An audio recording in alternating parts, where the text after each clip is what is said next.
এই যে আগুনটা দেখতেছেন এটা কোনো সাধারণ আগুন না। এই বাড়িতে ঠাডা পড়ছে, ঠাডা পড়ার পরে এইভাবে আগুন জ্বলতেছে। দেখেন এই যে আমি ভিতরে যাইতাছি, দেখেন কি অবস্থা হয়েছে। আয় হায় রে, সব ছাই বানায় ফেলাইছে। হ্যাঁ, অনেকেই তো বলেন যে আল্লাহ আমার উপরে ঠাডা ফালাক।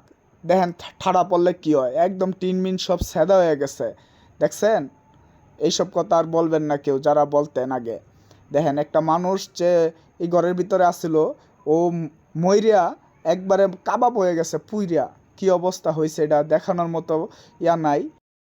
এই যে আগুনটা দেখতেছেন এটা কোনো সাধারণ আগুন না। এই বাড়িতে ঠাডা পড়ছে, ঠাডা পড়ার পরে এইভাবে আগুন জ্বলতেছে। দেখেন এই যে আমি ভিতরে যাইতাছি, দেখেন কি অবস্থা হয়েছে। আয় হায় রে, সব ছাই বানায় ফেলাইছে। হ্যাঁ, অনেকেই তো বলেন যে আল্লাহ আমার উপরে ঠাডা ফালাক। দেখেন ঠাডা পড়লে কি হয়, একদম টিন মিন সব সেদা হয়ে গেছে। দেখছেন, এইসব কথা আর বলবেন না কেউ যারা বলতেন আগে।